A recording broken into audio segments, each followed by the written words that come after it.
बसपा सांसद अफजाल अंसारी को सपा ने गाजीपुर लोकसभा से दिया टिकट तो भड़के ओम प्रकाश राजभर। ओम प्रकाश राजभर ने किया ऐसा ऐलान कि बदल जाएगा गाजीपुर लोकसभा का समीकरण। क्या उधर 35 साल बाद पुरानी दुश्मनी भुलाकर एक हो जाएंगे पुराने दुश्मन? क्या बहन कुमारी मायावती अभी भी कर सकती हैं किसी पार्टी से गठबंधन का ऐलान? साथियों नमस्कार, मैं हूं संतोष और आप देख रहे हैं सौलभ हिंदी।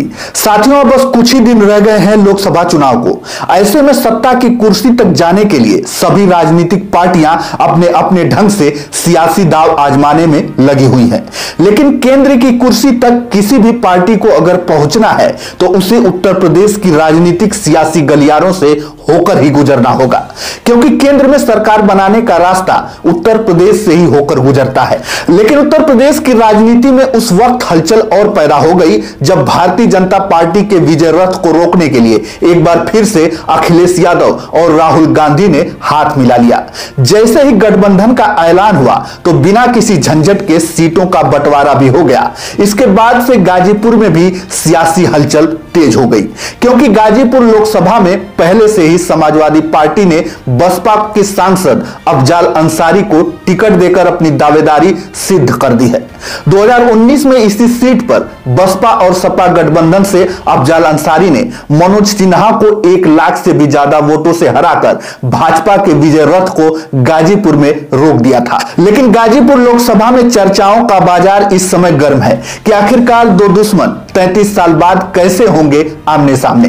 दरअसल कांग्रेस नेता अजय राय दिवंगत अवधेश राय के छोटे भाई हैं। अवधेश राय की 3 अगस्त 1991 को गोली मारकर हत्या कर दी गई थी। फायरिंग की आवाज से आसपास का पूरा इलाका गूंज उठा था। अवधेश राय कांग्रेस नेता अजय राय के घर के बाहर खड़े थे। मारुति वैन में आए बदमाशों ने अवधेश राय पर गोलियों की बारिश कर दी थी। वहीं पिछले साल इस हत्याकांड में मुख्तार अंसारी को कोर्ट ने दोषी करार देते हुए आजीवन कारावास की सजा सुनाई थी। अब इसे संयोग कहें या राजनीतिक प्रयोग कि अजय राय को अपने गृह जनपद में अंसारी परिवार को चुनाव जितवाने में मदद करनी पड़ेगी। अगर पिछले 2019 लोकसभा चुनाव की बात करें तो कांग्रेस के अकेले चुनाव लड़ने के बावजूद भी सपा बसपा गठबंधन के बल पर 1 लाख से ज्यादा वोटों से अफजाल अंसारी ने जीत दर्ज की थी, जबकि मुस्लिम वोटर्स को कांग्रेस का प्रभावी वोटर्स भी माना जाता रहा है। लेकिन अब 2024 की बात करें तो बहन कुमारी मायावती ने अकेले लोकसभा चुनाव लड़ने की घोषणा पहले से कर चुकी है। हालांकि गाजीपुर के जातिगत समीकरण के बावजूद गाजीपुर की जनता का यह भी मानना है कि अगर मनोज सिन्हा खुद गाजीपुर लोकसभा सीट से चुनावी मैदान में उतरते हैं तो सारे समीकरण टूट भी सकते हैं।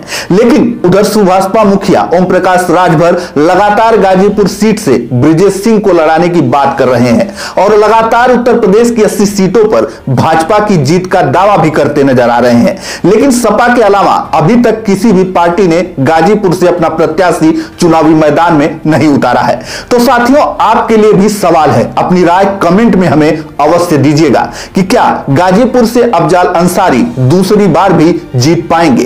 क्या मनोज सिन्हा गाजीपुर लोकसभा से एक बार फिर चुनावी मैदान में होंगे?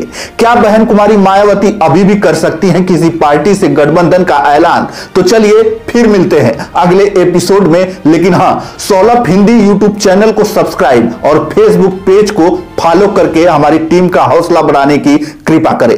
तब तक के लिए धन्यवाद। जय हिंद, जय भारत।